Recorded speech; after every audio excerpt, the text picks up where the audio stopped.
আওয়ামী লীগ সরকারের পতন ও শেখ হাসিনা দেশ ত্যাগের পর এস আলম ও তার পরিবারের বিরুদ্ধে অনুসন্ধান শুরু করেছে জাতীয় রাজস্ব বোর্ড। রাজনৈতিক পট পরিবর্তনের পর বিতর্কিত ব্যবসায়ী সাইফুল আলম ওরফে এস আলম এর বিষয়ে অনুসন্ধান শুরু করেছে জাতীয় রাজস্ব বোর্ড NBR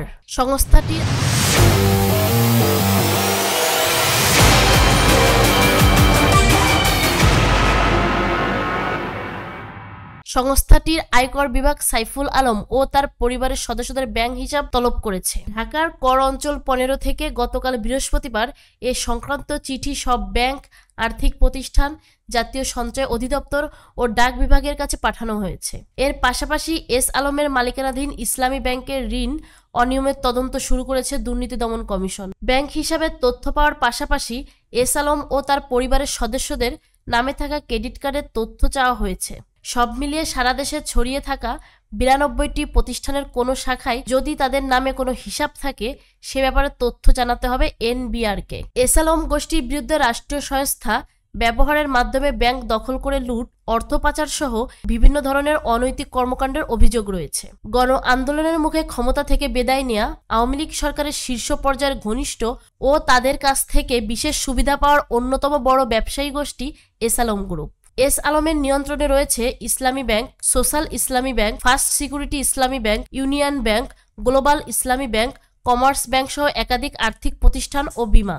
জানা গেছে আওয়ামী লীগ সরকারের পতনের পর এস আলম পরিবারের সদস্যদের পাশাপাশি গ্রুপটির অনেক কর্মকর্তা কর্মচারীও দেশ ছেড়েছেন। কর অঞ্চল 15 সূত্রে জানা গেছে সাইফুল আলম, তার স্ত্রী ফারজানা পারভিন, মা চেমনারা বেগম ও ভাই আব্দুল্লাহ হাসানের ব্যাংক হিসাব তলব করা হয়েছে। পাশাপাশি তাদের মা, বাবা, স্ত্রী, ছেলে, মেয়ে, বোনের যৌথ নামে অথবা ব্যবসা প্রতিষ্ঠানের নামে থাকা ব্যাংক হিসাবের তথ্য তলব করা হয়েছে। ফলে কার্যত এস আলম সহ তার পরিবারের বেশিরভাগ সদস্যদের সব ব্যাংক হিসাবের তথ্যই চেয়ে পাঠিয়েছে NBR। আলোচিত সমালোচিত এই ব্যবসায়ীর সব ভাইয়ের ব্যাংক হিসাবও তলবের তালিকায় পড়েছে। তবে তলবের তালিকায় বাইরে রয়েছেন সাইফুল আলমের জামাতা বেলাল আহমেদ, তার ব্যক্তিগত সচিব ও ইসলামী ব্যাংকের উপব্যবস্থাপনা পরিচালক আকিজউদ্দিন এবং ইউনিয়ন ব্যাংকের ব্যবস্থাপনা পরিচালক ABM মোকাম্মেল হক চৌধুরী। এস আলম নামেই বেশি পরিচিত ব্যবসায়ী সাইফুল আলম। এস আলম বেশিরভাগ সময় তিনি বিদেশে কাটান।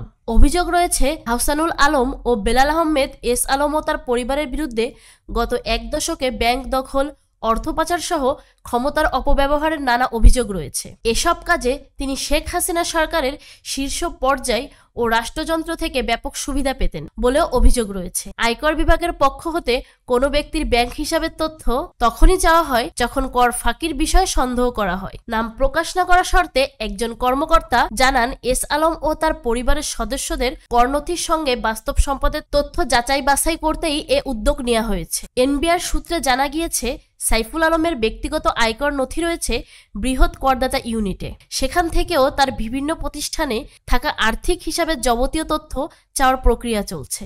LTU থেকেও এস আলমের ব্যক্তিগত কর ফাঁকির বিষয়টি তদন্ত করা হবে। জানা মতে 6টি ব্যাংক ফাঁকা করে ফেলেছে এ গ্রুপটি।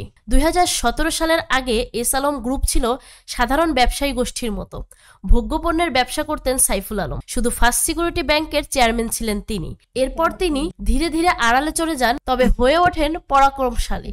2017 সালের 5ই জানুয়ারি প্রতিরক্ষা গোয়েন্দা সংস্থার সহায়তায় ইসলামী ব্যাংকের দখল নেয় গ্রুপটি। এখন এই ব্যাংকের চেয়ারম্যান এস আলমের ছেলে আহসানুল আলম। ব্যাংকটির গ্রুপের 1/3 বা 50,000 কোটি টাকাই এই গ্রুপের কাছে। ওই বছরের অক্টোবরে অনেকটা একই কায়দায় সোশ্যাল ইসলামী ব্যাংকের নিয়ন্ত্রণ নেয় গ্রুপটি। এখন ব্যাংকটির চেয়ারম্যান সাইফুল আলমের জামাতা বেলাল আহমেদ। ব্যাংকটি থেকে প্রায় 15,000 কোটি টাকা নিয়েছে গ্রুপটি। ঠিক এর আগে 2016 সালে গ্রুপটি বাংলাদেশ কমার্স ব্যাংকের নিয়ন্ত্রণ নেয়। প্রতিষ্ঠার পর থেকে গ্লোবাল ইসলামী ও ইউনিয়ন ব্যাংকের নিয়ন্ত্রণ নেয় এস আলম গ্রুপের কাছে। ফলে ব্যাংক দুটির বেশিরভাগ ঋণ এই গ্রুপের কাছে আটকে রয়েছে। ব্যাংক 6টি বাংলাদেশ ব্যাংকের চাহিদা মতো টাকা জমা রাখতে পারছে না, ফলে জরিমানা দিচ্ছে। বাংলাদেশ ব্যাংকের সাবেক গভর্নর টাকা ছাপিয়ে এসব ব্যাংকে সহায়তা দিয়েছেন। এখন সুবিধা কিছুটা কমিয়ে আনা হয়েছে। 2017 সালের পর রাজধানীর গুলশান, বসুন্ধরা, ধানমন্ডি সহ একাধিক এলাকায় স্থাবর সম্পত্তি কিনেছে গ্রুপটি। আবার চট্টগ্রাম ও কক্সবাজার সহ দেশের নানা এলাকায় জমি কিনেছে। পাশাপাশি দেশের বাইরে একাধিক তারকা হোটেলের মালিক হওয়ার অভিযোগ রয়েছে এস আলম গ্রুপের বিরুদ্ধে। ভ্যাট ফাঁকি প্রায় ৩৫০০ কোটি টাকা।